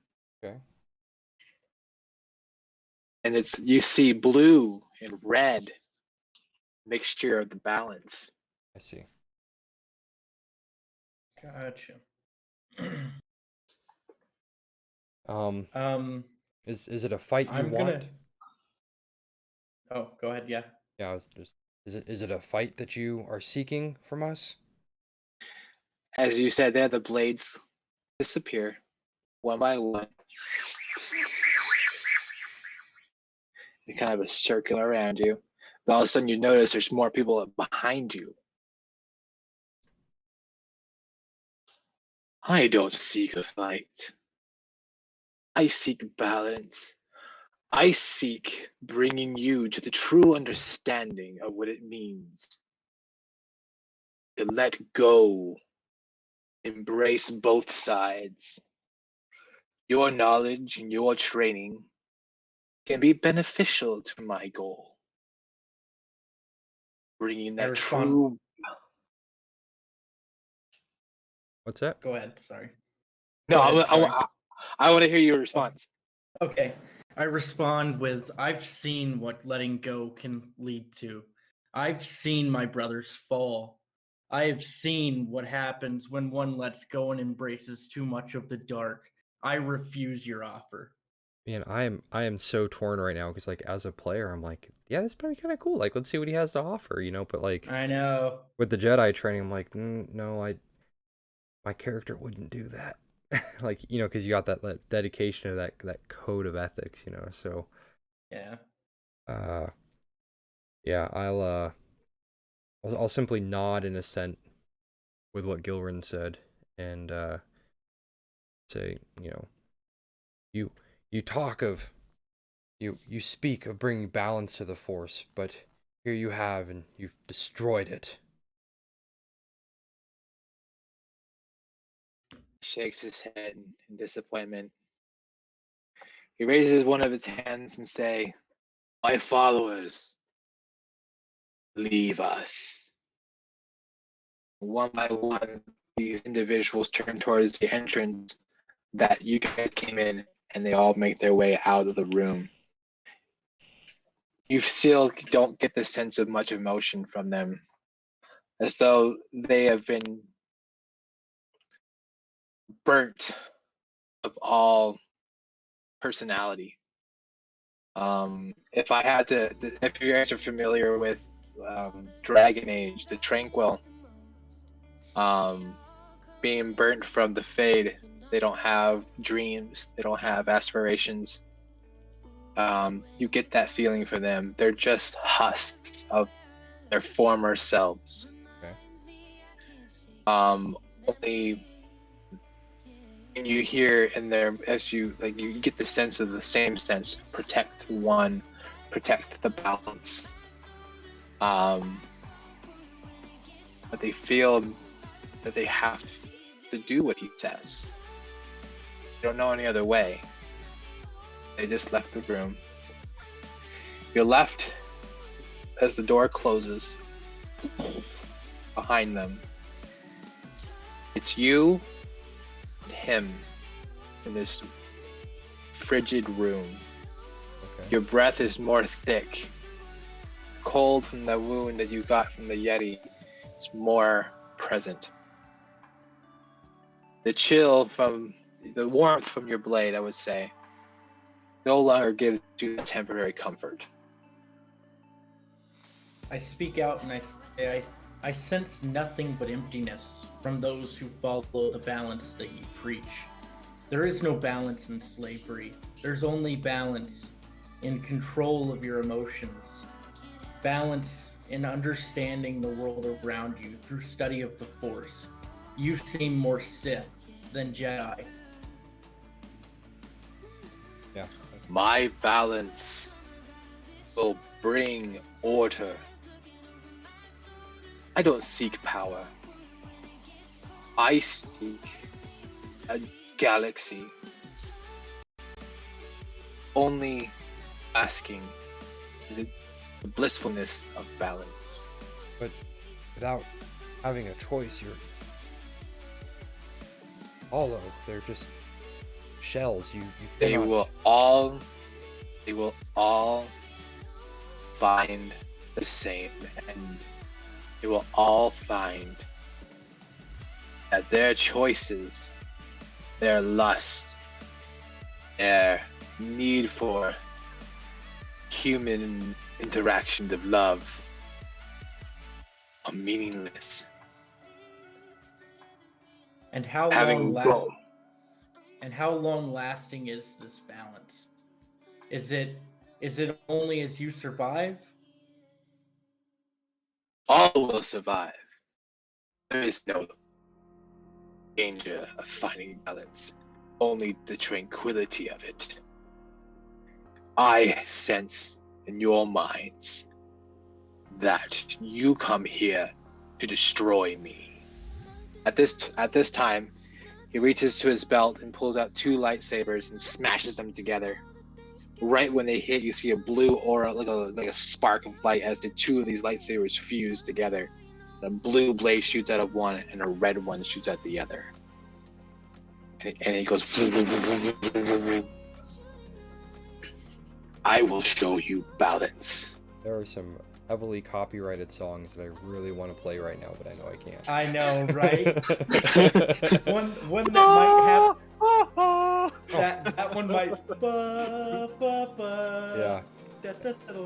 Yeah, you know, full of the dates. And we all got demonetized. And so he stays in his middle of the circle, now grasping the double-edged lightsaber in his left hand, and it's off to his side, so the blade protrudes forward and one backwards. Okay. This hand that he's holding is on the white paint of his body paint.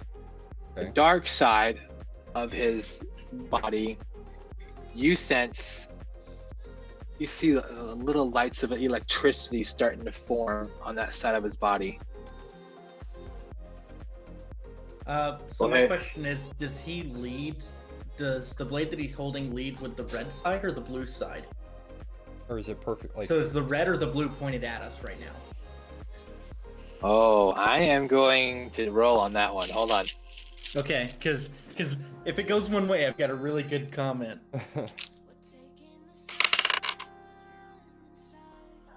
Blue. Okay. Blue.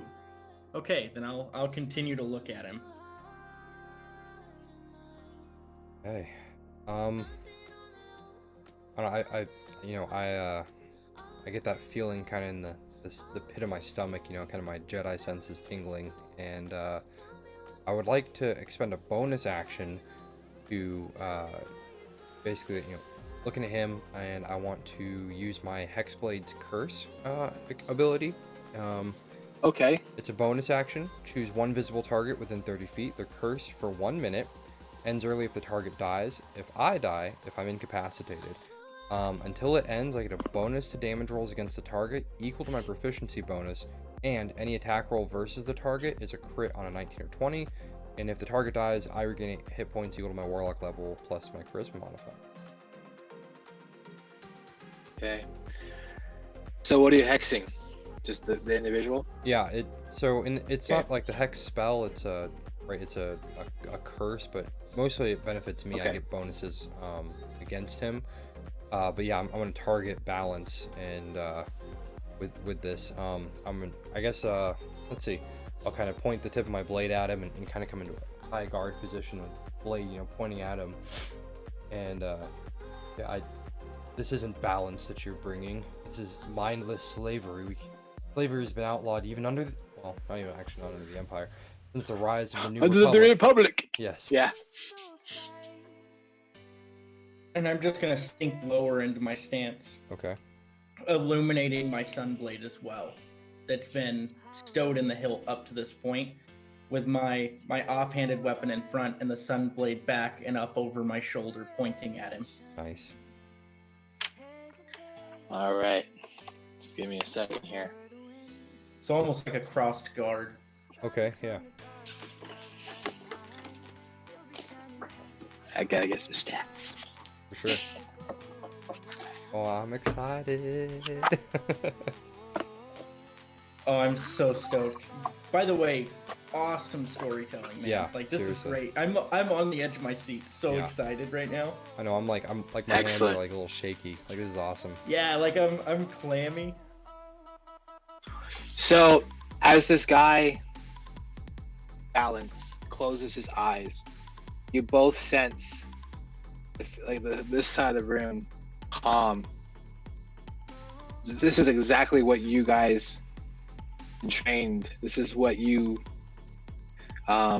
you guys seek after as Jedi, that feeling of knowledge, because knowledge is that balance, and that stillness of mind, being able to control one's feelings. On this side of the room, chaos, erratic behavior, power hungry, and right in the middle, it's just nothing.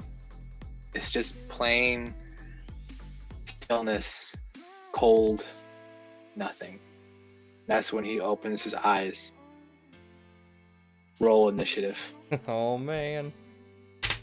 Yo, I really wish we would have taken that short rest now, though. Oh no. Oh no. Because Oh, no. I don't have my action surge. I realized it right when we walked in the room. 10. I got Oh, no, whopping you don't, huh? 4. No, I don't have my action surge. I wasted it on a Yeti. Oh man. Yeah. I didn't even think about like, that. I But you- couldn't remember why I was wanting to do a short rest in the Yeah. tunnel, and then now I think about it, I'm like, ah, dummy. But you did really cool on that Yeti, though. Yeah, it was. Yeah, that Yeti, I killed the heck out of it. Like, like 5 attacks in one go. Man, I was like, nah, man, I was only a couple points of damage. Like, well, we good to go. Like, let's, yeah, totally. Why do we need to Yeah. this? I have all my spell slots for solid. I thought. Oops. It's okay. I've got plenty of superiority die left though. Okay, cool. All right, so what you guys roll? I got a I got a whopping 10. 4. 10. Oh. 10 and 4. Oh no. So balance goes first. Oh man.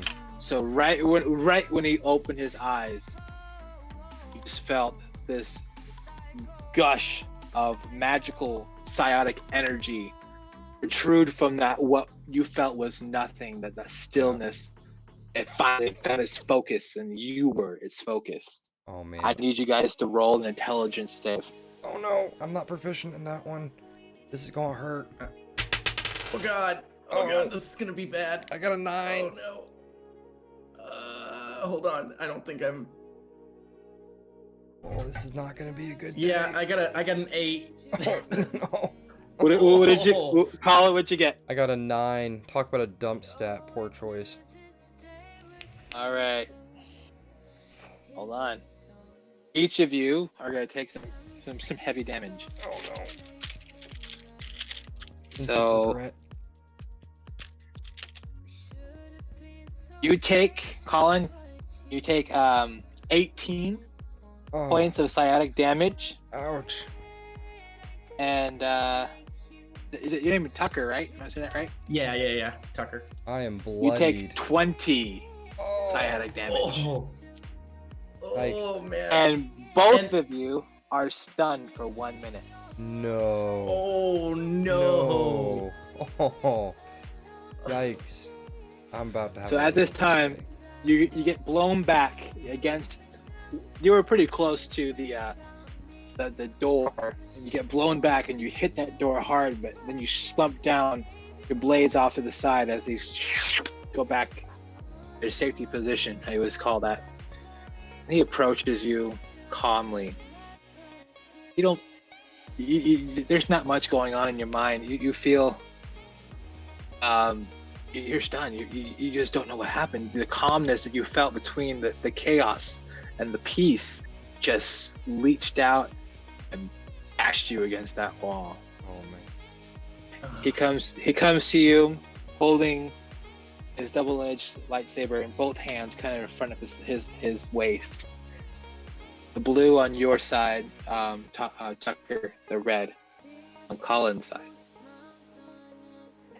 Now you know what balance brings. And he's talking about himself in the third person now. What? Oh, I know. I know. Like, he's such a bad guy, and we just got our asses handed to Oh, us with man. one attack. Oh. Oh. Oh. Why is this a one-shot? This should be like a full year-long campaign. I know. And so he doesn't attack you while you're stunned. Really? Okay. He just stands there like you get this that staring off in the distance, empty feeling that you saw when those two individuals in front of the door. Yeah. And he sits. Can we sense any kind of like internal struggle between the light and the dark with him? Only before you got blasted against that wall. Okay. At middle right there, that's where everything contradicted itself or made sense and doesn't make sense. It's confusion. But it was so much noise that you know how we've been in a crowd with so many people, and you can't make out what they're saying. Mm-hmm. You block it out. Yeah. Because it's just noise. This is that sensation. It's just so much noise between that chaos from this side of the room and the harmony and peace on this side. They just didn't mesh, and with all that noise, you just zoned it out. The balance Jeez. is pure and chaotic. It's not pure chaos. It's pure and chaotic. And Together, force, the power from his mind, delivered what you had to you. 45 seconds go by. He waits patiently, sensing to know, he said, you will soon come to your senses and stand, and most likely make your assault on him. He turns, walks calmly back to the center of the room, still with his double-edged lightsaber draped against his waist, and he waits patiently. Tucker, it's your turn. A minute has transpired. You feel your body come back to its senses.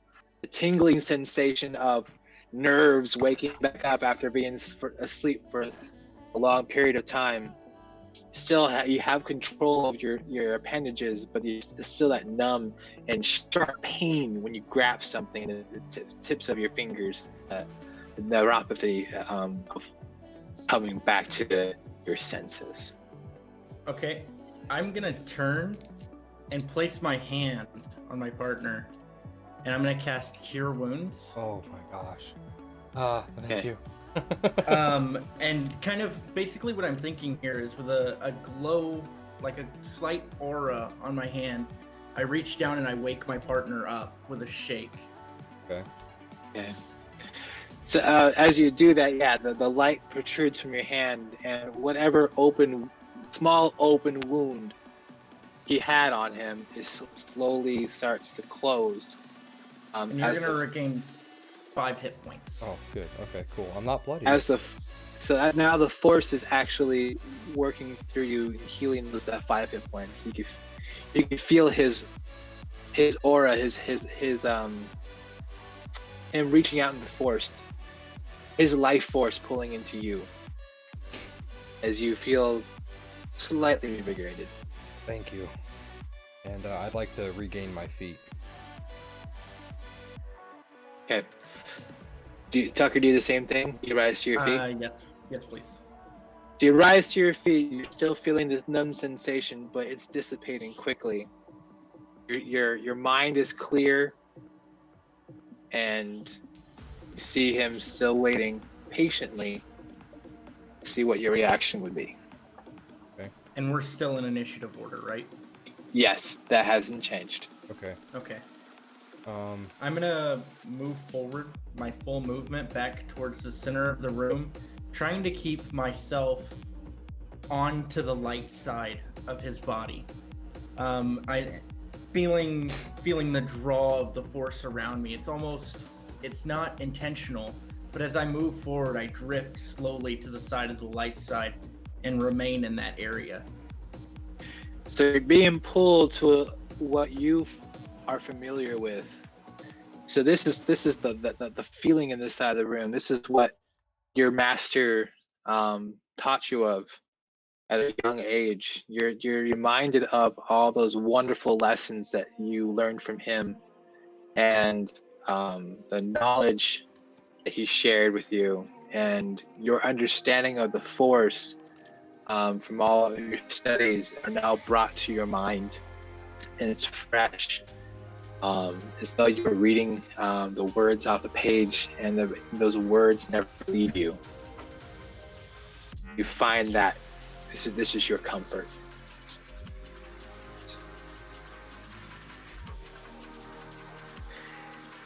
What do you do, Colin? I would like to use my Relentless Hex invocation, which allows me to teleport up to 30 feet to a point within 5 feet of the person first by my hex, basically. Oh, okay. And I kind of want to flavor that as using those Jedi super speed. I mean, it's technically a teleport, but again, kind of yeah, kind of like in Phantom Menace when they were running down the hall. The only time you actually see that. Okay. Yeah. I'm down. And then I'm actually gonna go on the opposite side. I'm gonna go to the dark side. On the opposite side of Tucker. I need you to roll a Constitution save. Oh man. Oh, okay, cool. I rolled a 16 plus. Oh my gosh. So 18. No, you're good. You're All good. right. So when you stopped and where your feet stopped moving and you're in that chaotic side, all the joy in the world, everything that you learned through the Jedi Order, how they tell you to resist the dark side, the lust of power. You are overcome with this. At first you stop there. It's like I feel like I'm abandoning everything I've been taught. I want to fall in this darkness. There's comfort here. There's power, but something in your mind shakes you a bit as you come to your real senses and your real purpose of why you are standing where you are. All right. Dude, how long has it been since he blasted us? Has it been a full minute? It has been a full minute and probably I would say about 2 minutes since you guys arose from your feet and positioned yourselves different places in the room. Okay, I might need to adjust something real quick. Let me see how often I can use that Hexblade's Curse, because I might have just played myself. We'll see real quick. Let me see how often I can use that. Because for some reason I did not put that in my... Can't use this feature again until you finish a short or long rest. Oh no! Wait, how long is a short rest? An hour. Yeah. Okay. Yeah, being paralyzed doesn't get you a short rest. Okay. No. I have an idea. It's not great. It's not great for thematics, but I have an idea. I'm eager to hear what you do. I have rope trick. It's not great thematically, but it's probably gonna save us this time around. Oh man. Assuming he lets us get away with it. I mean, how long does that take to cast? Duration's an hour. Casting time is 1 action. Oh man. Okay. Yeah. So then all we have to do is get up there. It's worth a try. No. It creates an interdimensional pocket, 3x5. Oh yes. Centered I know what you're on a talking about. rope, and I have a rope in my equipment. And so basically, I'm gonna chuck a piece of rope in the air and create a pocket for us to take a nap in for an hour. Oh, jeez. So you guys are pretty far away from each other in this room. There's a little super speed, Yeah. kind of right at the feet of balance. Yeah. And So you're how off the far side. how far apart are we? I would say you're probably 50 feet from your partner. Oh, I got you. I got you beat there, DM. Oh no. Whenever it's my turn, I've got this. Is it my turn? No, I believe it's Balance's turn. It's Balance's turn. Yeah. He watches you, especially Colin. He's watching you since you just kind of charged him, and he watches the expression in your face going from, "Yes, I want this power," and then, "No, He says, I see the conflict in you, the struggle. If you had true balance, you wouldn't feel such pain of conflict. But I have enough balance within me to know that this is wrong. I fought it. You know nothing until you know true balance.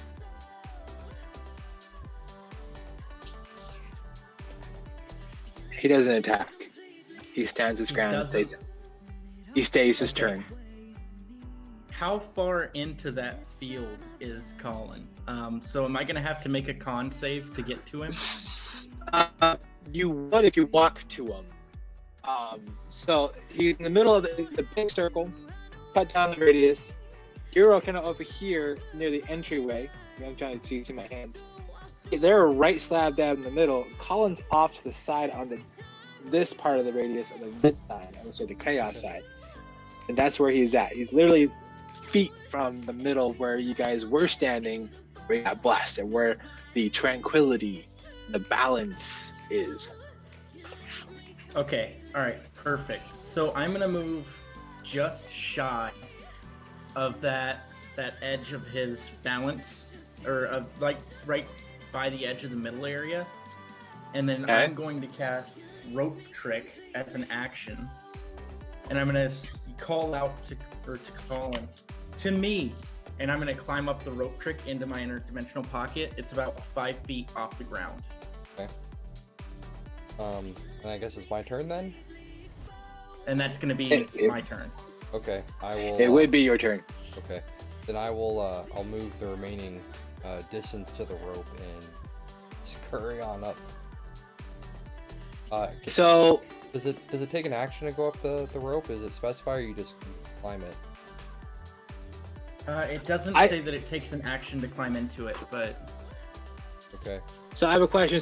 Are you walking right past balance there? Yeah, I mean, if I'm right next to him, and I think with how we're oriented, I have to go past him, but, for my action, I would Wouldn't like... that... Go ahead. Oh, I was gonna say, kind of disengage, kind of that, like you were saying with the Yetis, like not turn my back to him. Alright, I was just making sure you said disengage. Yeah. I had something planned. Oh, I'm sure. Yeah, so I'll take that disengage action and just kind of really warily, you know, back away, just keeping my guard up the whole time, and then kind of, you know, feel behind me and until I get that rope, and then climb up, or yeah, at least until I'm out of his area, and then I'll... And I'm gonna say pull the rope up. Please. What's the password? Man. And I would like to take a short rest. Yeah, if that's amenable, yeah, that'd be great. So how do you guys get back from this portal? You guys do the same spell, you just plop into where it was originally? Yeah, you just climb Basically, back down. it just dissipates and we get out of it. Okay. Yeah, I'm gonna spend some hit dice. Alright, I'm at 35 out of 63 hit points, and let's see how my first hit die does. I have 10 d8, so... Okay, I think it's plus con, so... I rolled a 4, plus con is 2, 6, alright, so 41. Let's see my second one. Not much better. 5... Another 5. 51. 3 hit dice down. Number 4. 4. Gosh. Let's see. Another one. Number 5. Okay, 7. That actually gets me up to 62, so I'm gonna call it good there. Yeah, I'm gonna expend 2 hit dice as well, which are both d10s. Yeah, I feel kind of sleazy, like, using this trick, but at the same time, like, I'm gonna die. Which is 3 and 5, and Okay. so that's gonna give me 8. And Nice. so I would actually like to, flavor, if I can, the pocket a little bit. Sure. So basically what I'm thinking is I rush towards Colin to the center of the room, and I sit down and focus my mind, still enveloped in this field of knowledge and positivity that I'm accustomed to and attuned to, and reach out, and in a 3x5 space around me as I begin to hover, there's a glowing aura that's created that makes the air shimmer and makes us almost look like we would be untouchable, and like it would deflect anything coming towards us. And then Colin can rush forwards into that space as well. Okay. If that's okay with you. Sure. Okay. I was just trying No, to keep this Jedi thing going. That's where I'm at. Like it's That's I didn't where change I'm at anything too. mechanically. It sounds cool. Mhm. Do it. All Okay. right. All right. Cool. So I think we can probably hand wave through the hour. You know, we probably discuss things a little bit. Do you want? You know, I'll ask. Gilrin. Cheat sheet. I'll ask Gilrin. I don't know if we can take him. This is when he hit us with that. But I don't. Even if we must lay down our lives, stopping this malevolent force from spreading through the galaxy should be our highest concern. Yes, I agree. Man, I should have hexed him before I got up here, because it's a 5th level. I think it lasts for like a day or something like that. So, oh well, like the actual hex spell. Well. But honestly, that's just, I feel like I'd just be asking too much at this point anyway. So Yeah, that was I already feel kind of casting a rope trick and taking a short rest in the middle of a combat. Yeah, is already asking a lot. Well, you know, like in I think Phantom Menace, you know, where they got those force fields up, and Qui-Gon's going up against Darth Maul, and Obi-Wan just kind of meditates. It's like that. It's just a really long gate. All right, so we're gonna speed things along. The hour has come. Okay. Nap is over. So the shimmering field dissipates, and we both gently fall back to our feet, readied for the fight. Would you like us to re-roll initiative, or are we going to stay in the same order? We stay in the same order, but you reappear in a very dark room. No balance. Ugh. No! All right. Assuming we're not in initiative currently, I'd like to use an action to expand the radius of bright light out of my lightsaber. So it's 15 feet by default, but as an action you can expand it up to 30 feet. So I'll bump it up So- to 20. When you did that, you see the half of the room that you felt the chaos, the dark side. It's scorched. It's black and charred. The side that the light side is the cleanest you ever seen that room was. It's very neat and tidy. In the middle is just a mixture of both, where the two charred and the cleanliness meet. They kind of fade into each other. Okay, so And- a little bit outside of the gameplay here, we are at about 2.5 hours right now. Yeah. I know that 2 hours was our cap. Are we wanting to wrap it up here soon, or do y'all want to keep going? Yes, I have a way to cap this up. I want to be done by 8 because I think my family's waiting for me. Okay. Okay, Yeah, all sorry. right, perfect. Yep. So, on the ground, you see the scorch of a blade going towards the exit. And then as you approach you follow that scorch line on the ground, it leads directly back out to the entryway of going out into the Hoth wilderness. On the way, you see yet another dead Yeti, the one you left behind. And your Y-Wing has been destroyed. Ugh. And so I'm going to turn and I say that at this point, we're outnumbered and outmatched. And out of options. We should use, and out of options. I need- we should use the I need radio you- equipment to call for help and Okay. report what we found back to the consular so that we can readdress this on a later date. I need you to roll a perception. Okay. Ugh. 17 plus 7. So, yeah. All right. So, as you're approaching going back inside, discovering your Y-wing has been destroyed, and the idea of communicating back to, I guess it would be what's the city So it'd be planet Coruscant. called? Coruscant. Yeah. So reaching back out to Coruscant,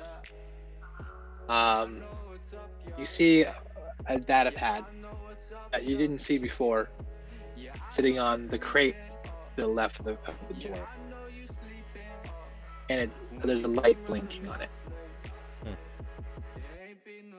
Okay, I'll pick it up. Okay, what do you do? Uh, It's a button, like a touchscreen. okay, I'll pick it up and activate it. See if there's like a message or something waiting. It is a message. Okay. A hologram pops up. It's Balance. In the same position that you left him, with the exception of his blades put away. Plainly staring forward, not making any inclination of trying to see the unseen people watching this message. He says, "If you seek balance, seek me out."